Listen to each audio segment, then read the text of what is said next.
Varicose veins కి సరైన చికిత్స కోసం సంప్రదించండి ఎవిస్ హాస్పిటల్. నమస్కారం, మీరు చూస్తుంది సుమన్ టీవీ. నేను మీ కీర్తి. వసంత పంచమి రాబోతోంది. మరి అసలు 2వ తారీఖా 3వ తారీఖా? వసంత పంచమి రోజు ఏ దేవీ దేవత ఆరాధన చేయాలి, ఎలా చేయాలి, విధి విధానాలేంటి, ఏవైనా దాన ధర్మాలు ప్రత్యేకంగా ఈ రోజు వస్తే ఎలాంటి పుణ్య ఫలితం మనకు లభిస్తుంది, మనకు తెలియజేయడానికి మనతో పాటు ప్రముఖ ఆస్ట్రాలజర్ బ్రహ్మశ్రీ నందిపట్ల శ్రీహరి శర్మ గురువు గారు ఉన్నారు. నమస్తే గురుగారు. వాగర్థావివ సంపృక్తౌ వాగర్థ ప్రతిపత్తయే జగతః పితరౌ వందే పార్వతీ పరమేశ్వరౌ. సదాశివ సమారంభాం శంకరాచార్య మధ్యమాం అస్మదాచార్య పర్యంతం వందే గురు పరంపరాం. ఆదిత్యాయ చ సోమాయ మంగళాయ బుధాయ చ గురు శుక్ర శనిభ్యశ్చ రాహవే కేతవే నమః. శృంగేరి జగద్గురు పీఠాధిపతులకి, కంచిపీఠాధిపతులకి నమస్కారములు తెలియజేసుకుంటూ కార్యక్రమాన్ని ప్రారంభిద్దాం.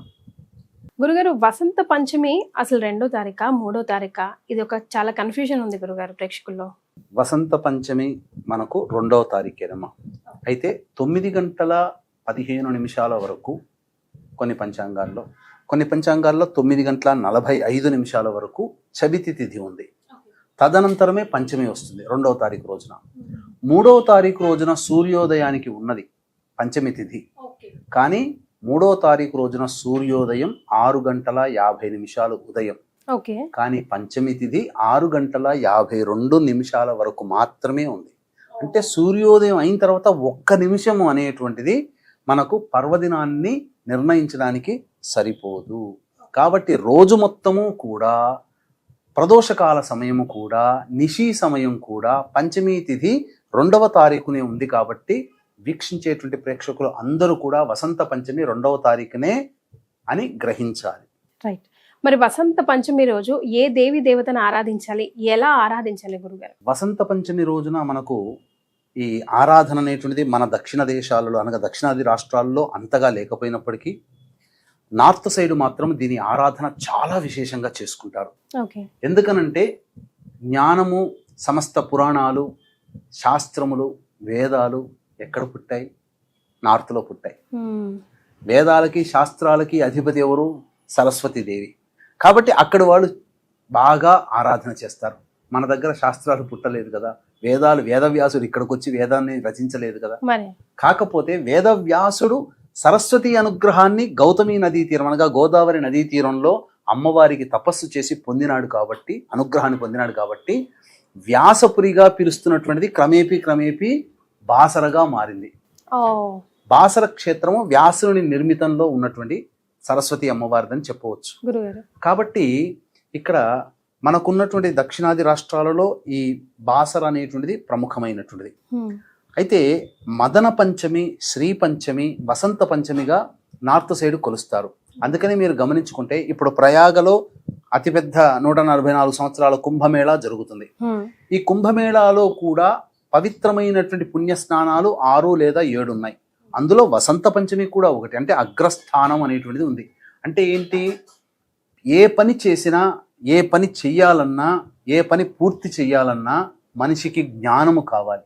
ఆ జ్ఞానాన్ని ఇచ్చే దేవత సరస్వతీదేవి. కాబట్టి సరస్వతి అనుగ్రహం ఈ అందరికీ ఉండాలనే ఉద్దేశంతో వసంత పంచమి రోజున సరస్వతీదేవి ఆరాధన చేయాలి. అయితే మనకు చతుర్వర్గ చింతామణి మరియు వ్రత చూడామణి గ్రంథ ప్రకారము, ధర్మసింధు ప్రకారము చూసినట్లయితే ఈ రోజున లక్ష్మీతో కూడుకున్నటువంటి విష్ణుదేవత ఆరాధన చేయమని శాస్త్రం చెప్పబడి ఉంది.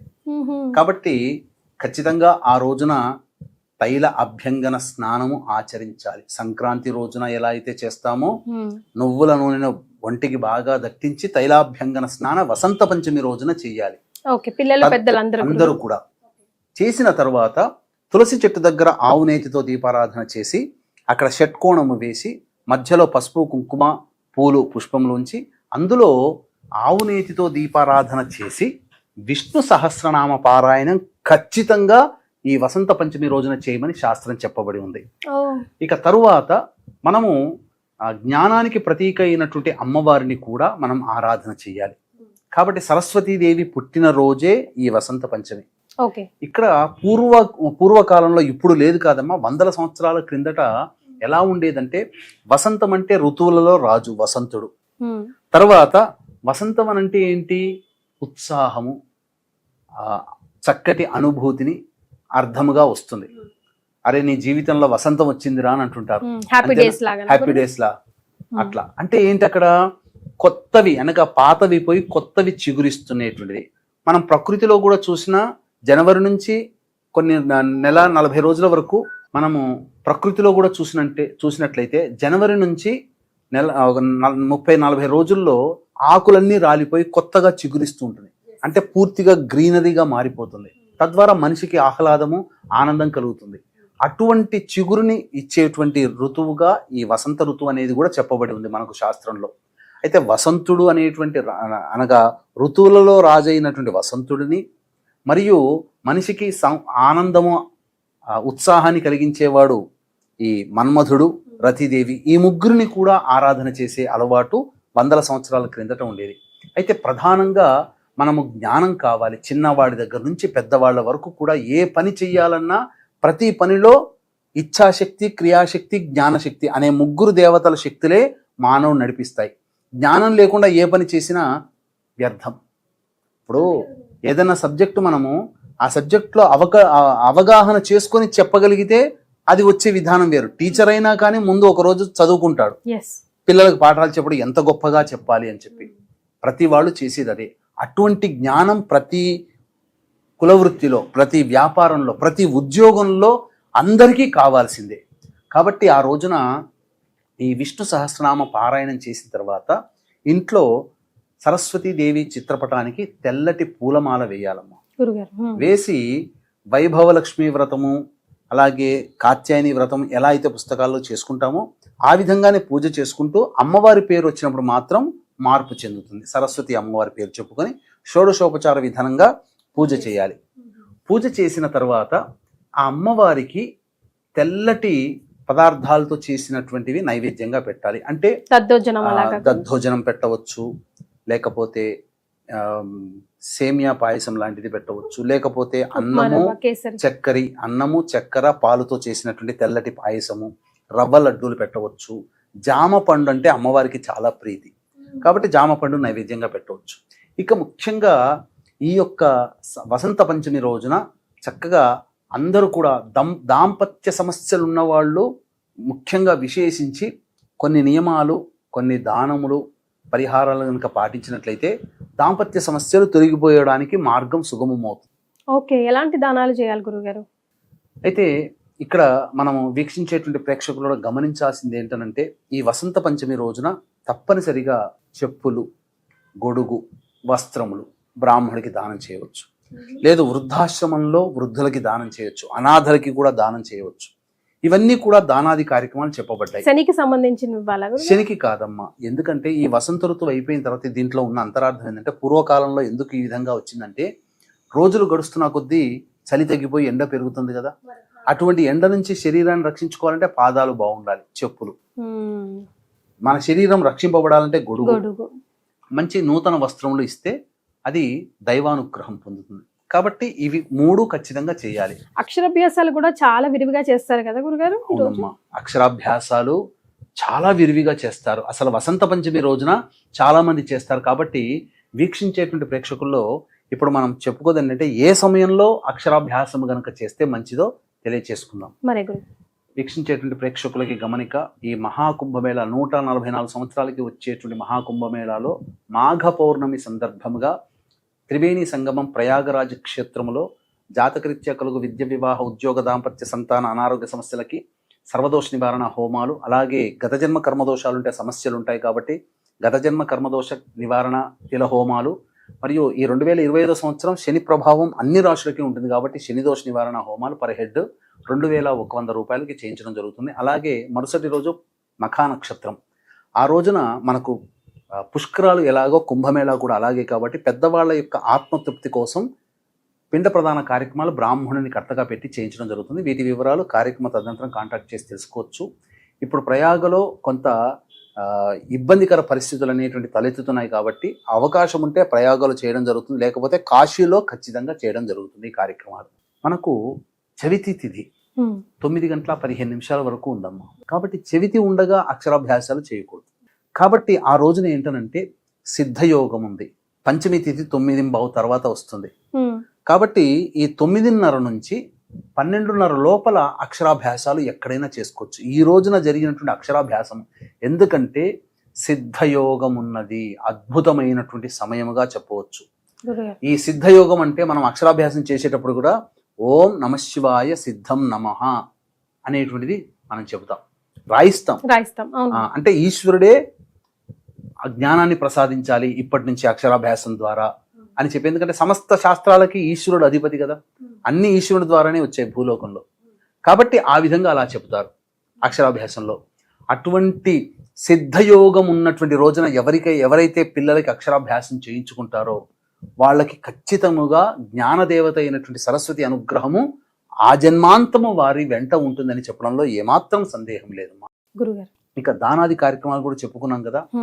ఆ రోజున ఖచ్చితంగా అంటే దాదాపుగా బాలురు అని అంటే ఎంతవరకు అమ్మా, 5వ తరగతి లోపల చదువుతున్న వాళ్ళందరూ బాలుర కిందకి లెక్క. అంటే తర్వాత వాళ్ళు కూడా బాలురే, కానీ చిన్న పిల్లలకి సాటి పిల్లలకి దానాది కార్యక్రమాలు అంటే పెన్నులు, పుస్తకాలు, తర్వాత ఈ స్లేట్స్ ఇటువంటివన్నీ కూడా ఈ 5వ తరగతి లోపల ఉన్నటువంటి విద్యార్థులకి పంచుకుంటే తల్లిదండ్రులకి ఆనందంగా ఉంటుంది, పిల్లలు కూడా ఆనందపడతారు. 6వ తరగతి అంటే వానికి జ్ఞానం వచ్చేస్తుంది, అప్పటికే పెన్ను పెన్సిల్ కి వచ్చేస్తాడు.